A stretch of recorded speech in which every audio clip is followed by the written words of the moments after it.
Chief Minister Nongthombam Biren says organic farming crucial for government's war on drug campaign and alternative farming.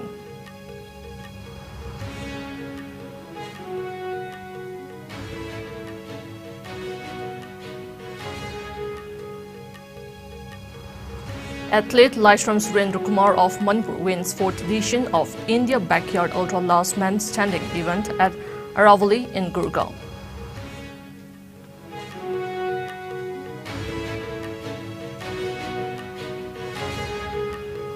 And World Radio Day celebrated across globe on theme Radio and Peace. UNESCO highlights independent radio as pillar for conflict prevention and peace building.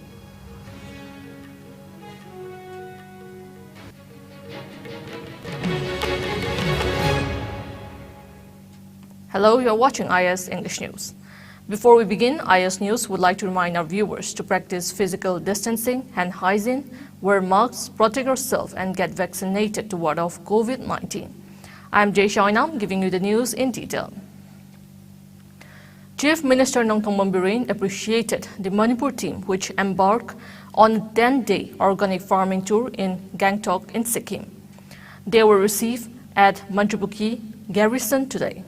Speaking at the event, Chief Minister and Biren highlighted the benefits of organic farming and said that organic farming is an important part of war on drugs as it provides a means for alternative farming.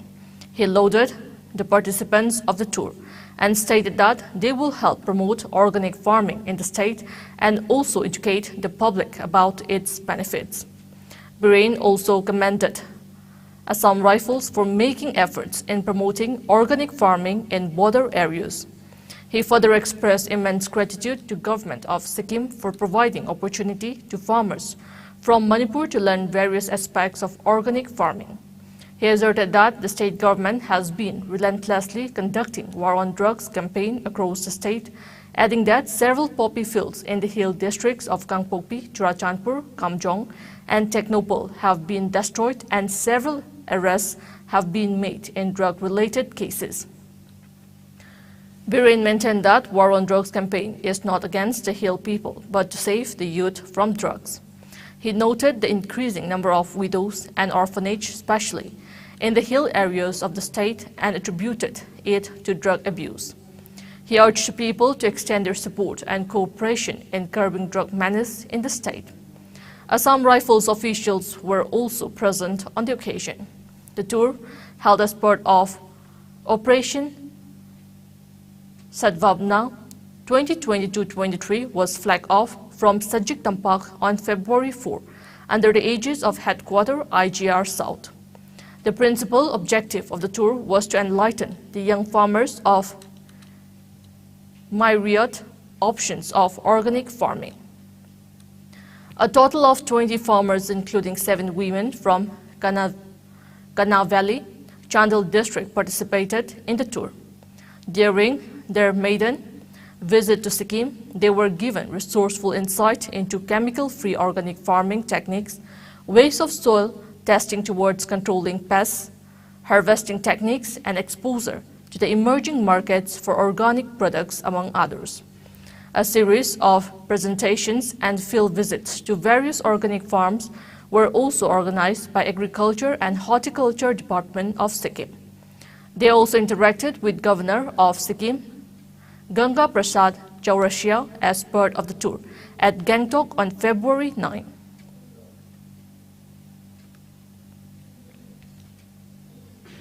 Athlete Laishram Surendra Kumar of Manipur has clinched the 4th edition of the India Backyard Ultra Last Man Standing event at Aravali in Gurgaon. The event was held on February 12. Laishram Surendra Kumar is the son of Laishram Ibohanbi and Laishram Laimahal of Top Awang Laikai in Imphal East. He ran 30 hours covering 200 km at Aravali Trail. The run started at 7 a.m. on February 11 and concluded by 1 p.m. on February 12. Following the win, he has achieved the chance to be a part of Team India in the World Team Backyard Ultra slated to be held on October 15, 2024. He was a runners-up in the previous edition of India Backyard Ultra Last Man Standing event by running 28 hours. He is currently working with American Express. The Backyard Ultra is a form of ultra-marathon race where competitors must consecutively run the distance of 6.7 kilometers in less than 1 hour. The rest is over when only one runner remains to complete a lap. This runner is marked as the winner and only finisher, with all other runners receiving a DNF.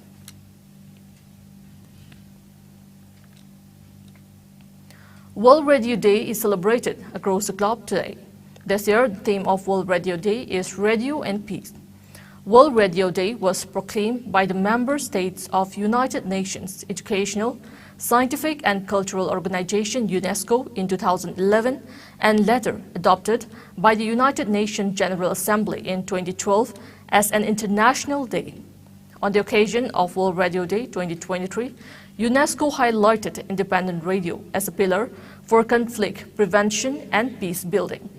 According to UNESCO, radio can indeed fuel conflict, but in reality, professional radio moderates conflict or tensions, preventing their escalation or bringing about reconciliation and reconstruction talks. The organization maintained that in context of distant or immediate tension, relevant programs and independent news reporting provide the foundation for sustainable democracy and good governance by gathering evidence about what is happening, informing citizens about it in impartial and fact-based terms, explaining what is at stake, and brokering dialogue among different groups in society. UNESCO further said that radio is a powerful medium for celebrating humanity in all its diversity and constituencies and constitutes a platform for democratic discourse. The organization said that at the global level, radio remains the most widely consumed medium, adding that this unique ability to reach out the widest audience means radio can shape a society's experience of diversity, stand as an arena for all voices to speak out, be represented and heard. It urged the radio stations to serve diverse communities, offering a wide variety of programs, viewpoints, and content, and reflect the diversity of audiences in their organizations and operations. A 3.2 magnitude earthquake jolted Hosai town in Assam today. According to National Center for Seismology, the earthquake occurred around 11:57 a.m. The depth of the earthquake was measured at 10 kilometers. No loss of life or damages to property was reported in the incident. Earlier, an earthquake of 4.3 magnitude hit several parts of Sikkim. The earthquake that hit Sikkim was recorded at 4:15 a.m. The epicenter of the quake was at northwest of Iscom in Sikkim at a depth of 10 kilometers. However, there are no reports of loss of life or damage to property. Rescuers pull a woman alive from the rubble of a collapsed building in Turkey on Monday, and another team was digging a tunnel to reach what was believed to be a trapped grandmother, mother, and 30-day-old baby.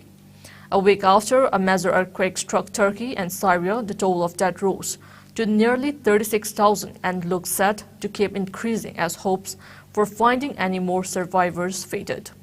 The deadliest quake in Turkey since 1939 has killed 31,643 people. UN agencies say that more than 4,500 people were reported dead and 7,600 injured in northwest Syria as of today. Meanwhile, amid concerns about hygiene and the spread of infection in the region, Turkey's health minister Fahrettin Koca said at the weekend that rabies and tetanus vaccine had been sent to the quake zone and that mobile pharmacies had started to operate there.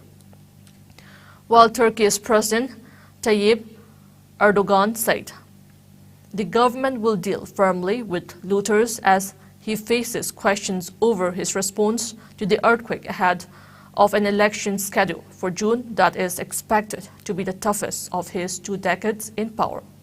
while the United States has called for the UN Security Council to vote immediately to authorize the delivery of UN aid to rebel-held northwest Syria through more border crossings from Turkey.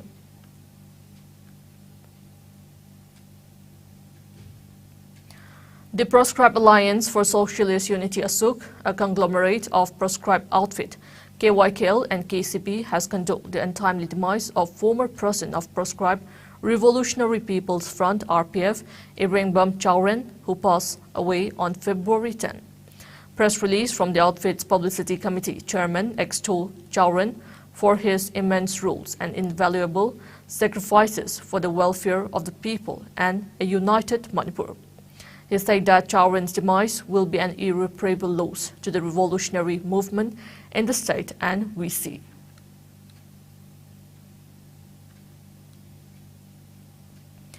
The Churachandpur District Sports Association (CDSA) condoled the untimely demise of footballer Lunminthang Haukep of Saparmaina in Kangpokpi District, who passed away yesterday. CDSA said Lunminthang Haukep was a well-disciplined football player playing for Sagolban United FC and Golngai FC at the state level JESSIA LAJU Cup 2023. The association also shared the grief of the bereaved family members and prayed for the departed soul to rest peacefully in heavenly abode. Now it's time for a short commercial break. Keep watching IS News.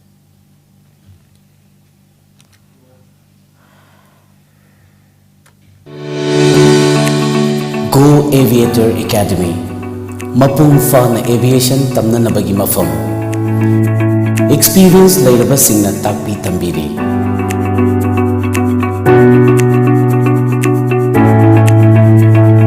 Lengsin Bilaksi, Aikoi Punna Taminarasi.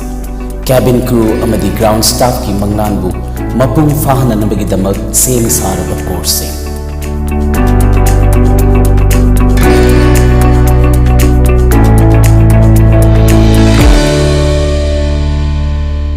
Welcome back. You're watching IS English News. Bharatiya Janata Party BJP National President JP Nadal will release the poll manifesto for Nagaland on February 14. As per sources, the national president will visit poll-bound Nagaland on February 14 and attend a joint rally of the BJP and its ally NDPP. Chief Minister Nephew Rio will also be present at the rally. BJP and NDPP are contesting the elections together, while the BJP is fighting the polls of 20 seats. NDPP is contesting 40 seats. The polling for the 60-seat Nagaland Assembly will be held on February 27th, and the votes will be counted on March 2nd. Nagaland and Meghalaya are set to go to poll on February 27th, while the results will be announced on March 2nd. Besides independent candidates, 12 political parties are in fray in Nagaland for the forthcoming assembly elections. Many political parties, which have not been at the forefront of state politics, are making an entry in this election, and Rising People's Party, Northeast Democratic Front, RPIA, and LJP Ramvilas will be entering the arena for the first time. The Republican Party of India, A, and the Janata Dal United released lists of candidates on February 5th for the upcoming assembly elections. Naga People's Front, NPF, has announced the name of 6 more candidates, taking the total to 21 candidates. Congress also released 4 more names, adding the candidates list to 25. Aam Aadmi Party also announced the intending candidates on February 7, which was the last date for filing nominations.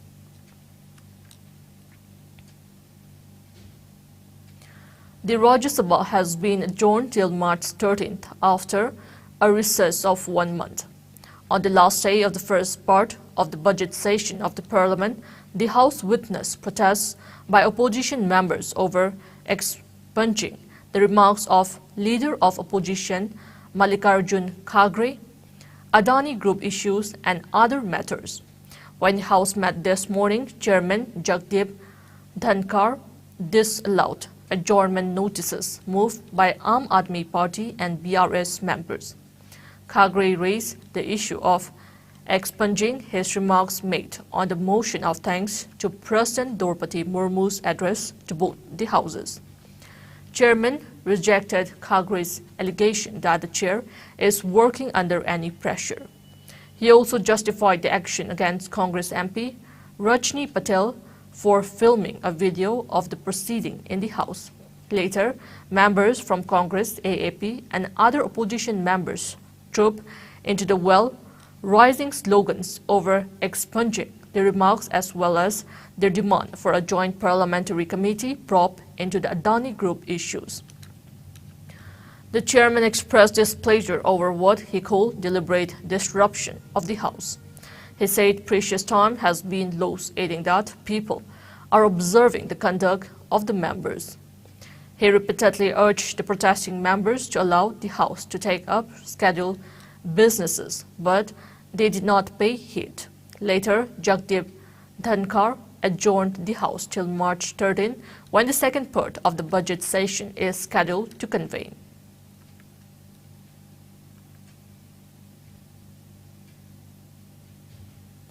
Now we have the sports news.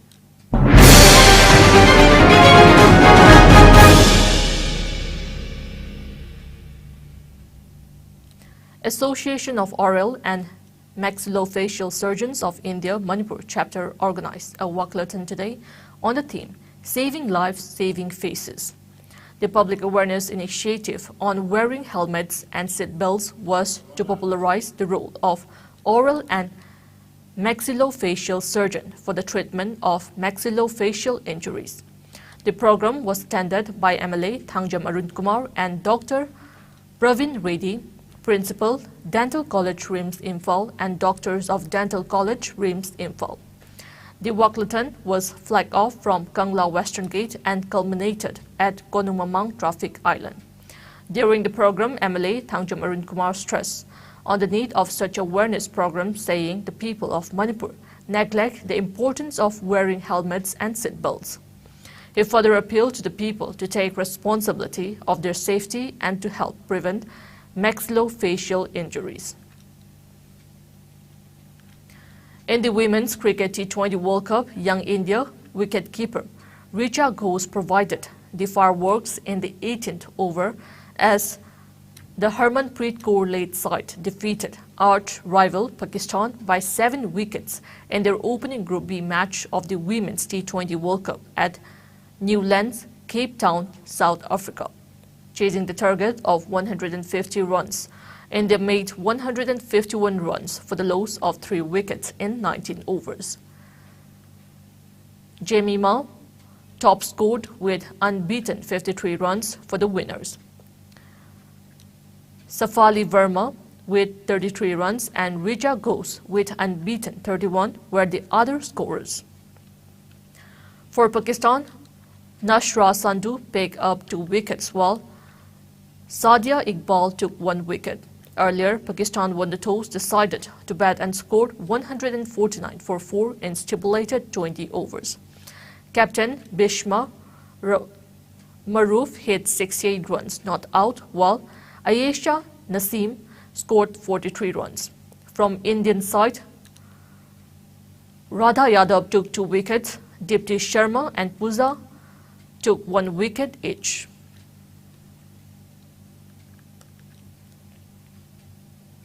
Chennai FC put their 8-game winless streak in the Indian Super League ISL to rest after a comfortable 2-0 win over East Bengal at the Jawaharlal Nehru Stadium in Chennai. A Lalchung Nunga own goal put Chennai in front before Rahim Ali's late goal managed to put them 5 points clear of East Bengal with 2 games to go. Chennai FC are out of the playoff race but will want to finish their season on a high when they visit playoff contenders FC Goa next on February 16. East Bengal face Mumbai City, who already have won the ISL League Shield with 2 games in hand on February 19.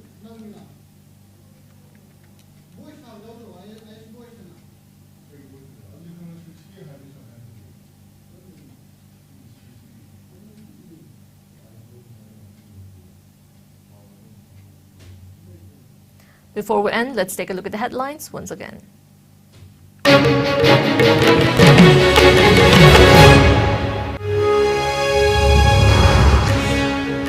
Chief Minister Nongthong Mambirin says organic farming crucial for government's war on drugs campaign and alternative farming.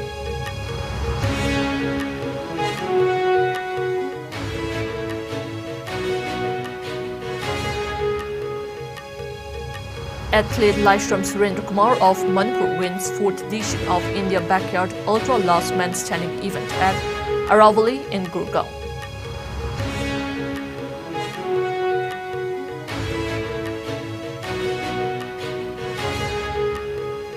And World Radio Day celebrated across the globe on theme Radio and Peace.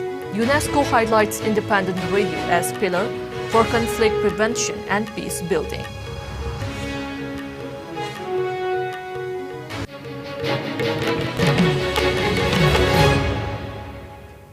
That's all we have in this bulletin. Keep watching IS News.